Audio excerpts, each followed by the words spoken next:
کئی لاکھ قرآن کریم کے نسخوں کو جلا دیا گیا، اور جہاں بھی داڑھی کرتا پجامہ پہنے ہوئے ملتے تھے ان کو گولیوں سے بھون دیا گیا تاکہ اسلام اور مسلمان مٹ جائیں۔ ان علماء نے قربانی دی اور اپنے خون پسینے سے اس ملک کو سینچا ہے، قربانی دی ہے، اور آج ہم اور آپ ان علماء سے عداوت کریں، ان علماء سے دوری اختیار کریں؟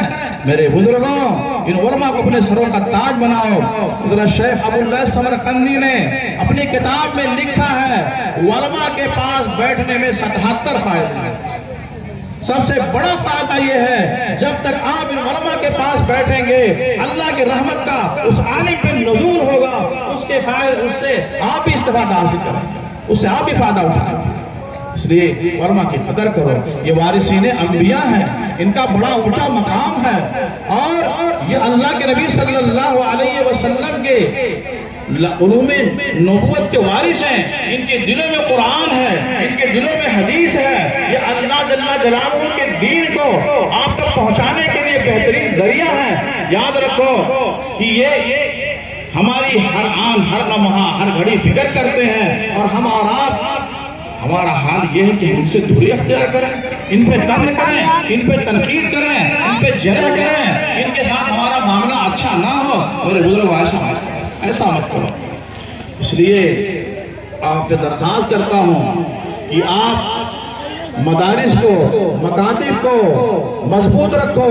ابھی کل ہی ایک پروگرام میں ہم نے حضرت شیخ الہند کی وہ بات سنائی کہ حضرت شیخ الہند مالٹا کی جیل کے اندر تقریباً 4 سال تک قید مشقت گزارنے کے بعد جب بمبئی کی سرزمین پہ رہائی کے بعد قدم رکھتے ہیں تو بمبئی کی وہ تاریخی جگہ جسے خلافت ہاؤس کہا جاتا ہے، ایک استقبالیہ پروگرام کیا گیا۔ اس پروگرام کے اندر مولانا نے اپنی قوم کو للکار کے کہا کہ ہندوستان کے مسلمانوں، اگر ہندوستان میں چین و سکون کے ساتھ اور مذہب اسلام کے شاعر کے ساتھ رہنا چاہتے ہو، اپنی مذہبی تشخص کے ساتھ جینا چاہتے ہو، 2 چیزوں کو اپنا لو، 2 چیزوں کو اپنا لو۔